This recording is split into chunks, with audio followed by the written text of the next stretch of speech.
De koder dig med frygt i sekteriske miljøer. Det er en del af strategien.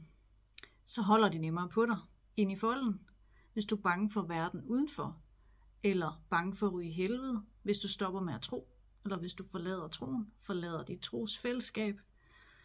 Hej, jeg hedder Maria. Jeg er vokset op i blandt andet Pinsekirken. Jeg troede på, at helvede var et ægte sted, man kom hen, når man døde, hvis man ikke troede på Gud. Det lærte jeg allerede som barn. Det har kodet mig med frygt, som på sin vis stadig sidder i mig. Måske ikke lige med helvede, men det er kodet så meget ind i hele mit system, at jeg i dag døjer med angst, blandt andet.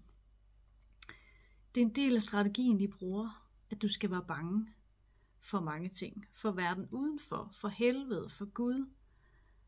Det er en måde at holde styr på dig på. Det er en måde at stoppe dig fra at stille spørgsmål. Hvis du er bange for Gud, så er du også mere tilbøjelig til at lystre ham.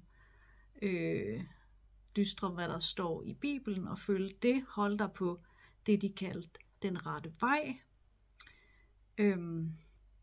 Det gør også, at du ikke stiller spørgsmål til, kan det nu passe alt det her?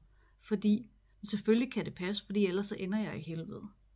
Det tog mig rigtig mange år, inden jeg begyndte at stille spørgsmål. Sådan ned på det plan i forhold til, findes Gud egentlig? Jeg turde simpelthen ikke gå derhen, fordi jeg var bange for, at det ville føre mig i helvede, når jeg stillede alle spørgsmålene. Hvilket jeg i dag tænker er fuldstændig skørt. Men dengang var det jo bare normalen. Det var normalt at tro på himmel og helvede.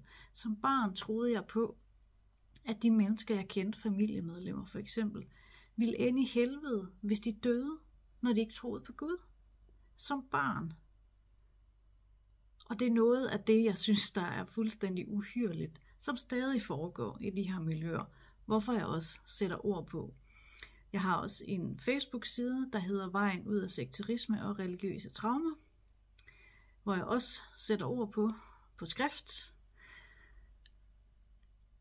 Jeg synes, det er enormt vigtigt, at vi kan tale højt om det her, og at vi får mere sprog for, hvad der egentlig foregår, og hvad sekteriske miljøer kan gøre ved os. Fordi børn i dag stadigvæk bliver taget med ind i sådan nogle miljøer, og vokser op i dem, og bliver kodet af frygt. Det er en frygt, der ikke kun gælder helvede. Det er en frygt, der er altomfattende, og den bliver kodet ind i et system. Den bliver kodet ind i alle ens celler. Du bliver bange for verden udenfor, hvilket vil sige, at du ikke lever dit liv efter, hvad du selv gerne vil, men du lever dit liv i frygt. Så når man vokser op med at tro, at vi har sandheden, og vi skal tro det rigtige, så er der mange ting, man ikke går på opdagelse i. Det er nogle af de ting, der gør, at man ikke udfolder sig selv på en sund måde. Og det er noget af det, der kan give kompleks PTSD, som jeg selv har, og som jeg tænker rigtig mange, der har været en del af sekteriske miljøer har. Og det er også noget, der er tabu, som ingen rigtig taler om. De er begyndt på det i USA, men herhjemme taler vi meget lidt om det. Hvad er kompleks PTSD? Det er omfattende, det vil jeg gå mere ind i, eller dybere ind i en anden gang. Men det er blandt andet det her med, at man har ikke plads til at udfolde sit sande selv. Man bliver holdt nede, og man bliver sat i nogle rammer, hvor der ikke er plads til, at man kan være sig selv. Hvilket netop giver frygt. Det kan give depression. Og det gør, at man ikke lever sit liv efter, hvordan man selv gerne vil leve det. Fordi man lever efter, at man er bange for rigtig mange ting. Hvis du er bange for verden udenfor, så holder du dig også til det, du kender, inde i det trygge fællesskab. Hvilket vil sige, at du er nemmere at manipulere med, nemmere at styre.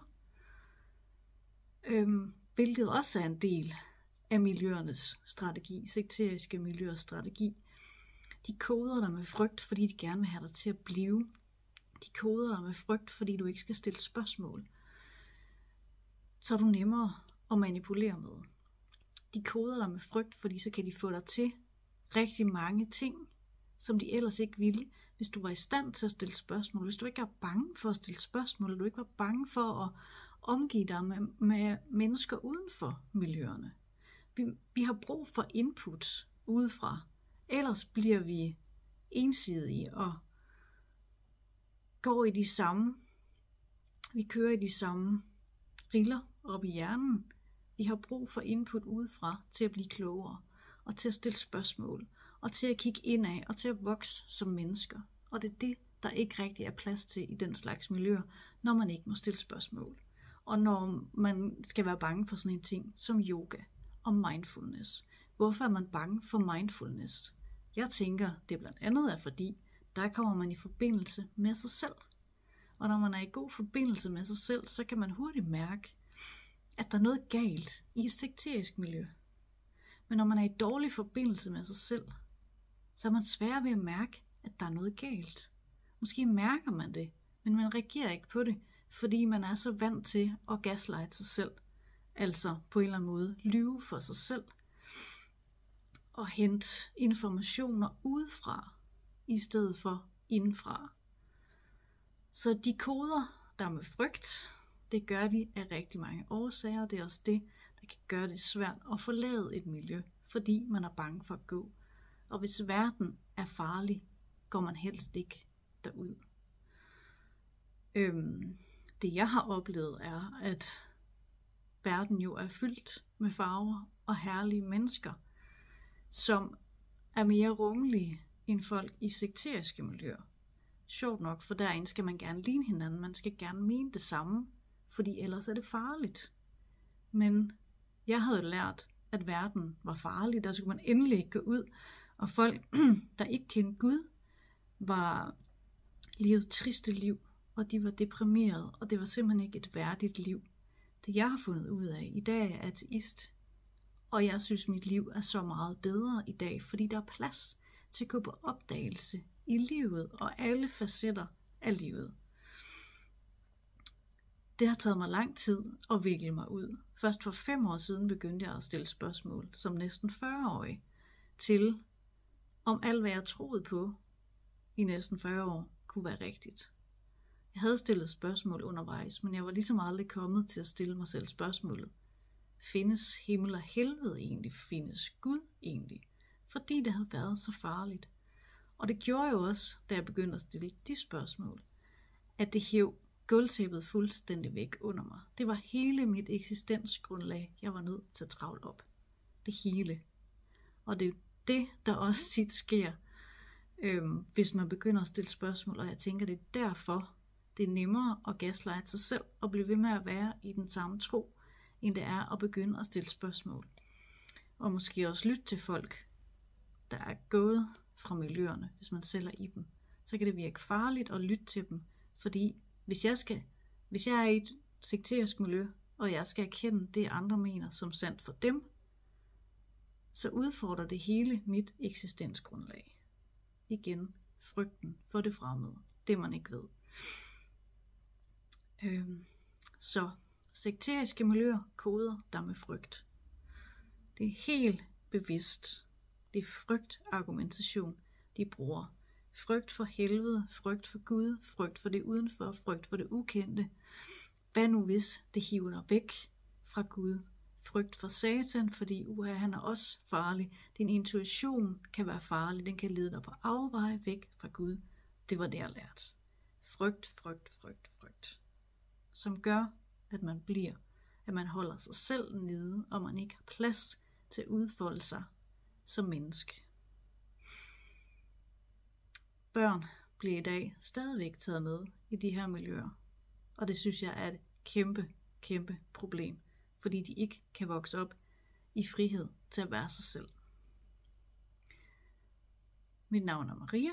Jeg laver oplysningsarbejde på den her måde. Jeg vil gerne ud og holde foredrag også, så du kan booke mig, hvis du har lyst. Finder informationer inde på min kanal. Og hvis du har lyst, så følg med på kanalen. Giv den her video et like. Det vil hjælpe mig, og det vil hjælpe rigtig mange andre, så de her budskaber kan komme længere ud. Tak skal du have. Hej hej.